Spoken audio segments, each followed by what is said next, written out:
Ladies and gentlemen, this is the Alligator and another edition of The Game. On our last episode, we gave you a brief history of the price of oil from the year 2000 to 2019. We spoke about OPEC, the Russians, Saudi Arabia, the United States, oil fracking, etc. So I recommend you go back and check that episode out. But we will continue where we left last time. So we're going to go back. We're going to look at our chart and we're going to go back to December, the price of oil in December 2019, right before New Year's. Oil was traded at approximately $64, $65 in December when Mr. Coronavirus first appears in the city of Wuhan, China. So here's what happens. Currently, as you see, I'm in the quarantine. So as soon as the coronavirus appears in China, major slowdown in the world economy, especially in oil consumption and oil demand. Why? China, second biggest economy in the world, biggest population in the world. People stopped working, factories started closing, less cars, less traffic, et cetera, et cetera. So this clearly affects the price of oil as of December. So oil starts coming down really quickly, actually, in January. And this is bad news, corona, less consumption, bad news, corona, less consumption. Up until around mid-February, when OPEC and all the OPEC members decided, listen, man, this is crazy. We should have a meeting. I don't like the prices of oil falling. I get kids to feed. So why don't we call the boys, our boys in Russia, and bring them down to the table so we can maybe stabilize the prices a bit.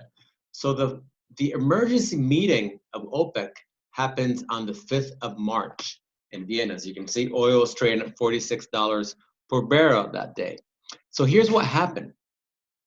OPEC and its big boy, Saudi Arabia, tells the Russians, hey guys, listen, I think this is going a bit crazy. Why don't we cut oil production as a means to stabilize the market and calm it down, since pretty much China and a big chunk of Asia is paralyzed.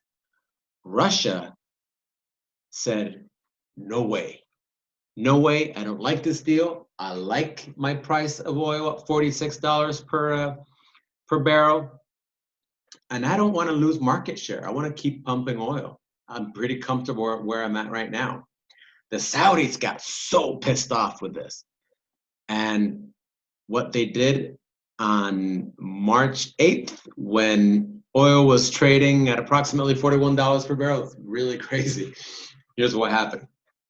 They publicly announced that they would sell oil at $8, between $6 and $8 per barrel. Now think about it for a second. What does that mean?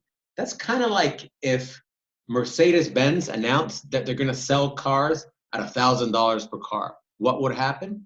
It would just bring down the entire car industry. And that's exactly what happened. Oil went down from $41 to pretty much $28 in a day, like that. Really quick and really fast. So right after that, clearly, the Saudis start pumping oil like crazy, selling oil at really cheap discount. So obviously, the price of oil is coming down, and it keeps going down until today, where the price is $21.80 per barrel. So who wins from all this? As we know, as we can see, history is repeating itself. But who's the real winner? Nobody. Why? Okay, Russia's not making money. Their currency just lost 25% of their value. The entire American oil industry is bleeding, tanking, on the verge of collapse. Some of the smallest American oil companies are not going to make it out of this crisis. It's the truth. They just stop producing oil. It's not profitable. So just abandoning the fields. That's what you do. And Saudi Arabia, even though they're still making money, say $10 per barrel at this current price, they need oil to be between 80 to 85 to balance their government budget in order to pay their teachers, pay their policemen, all the civil servants, etc. So there's no real winner. But But here in the game, we turn negatives into positives, right? So we're going to find out who's making money out of this crisis. And that's what we're going to touch. That's the issue we're going to touch upon on our next episode. So stay tuned. This is the alligator, and this is the game. Take care. Have a great weekend.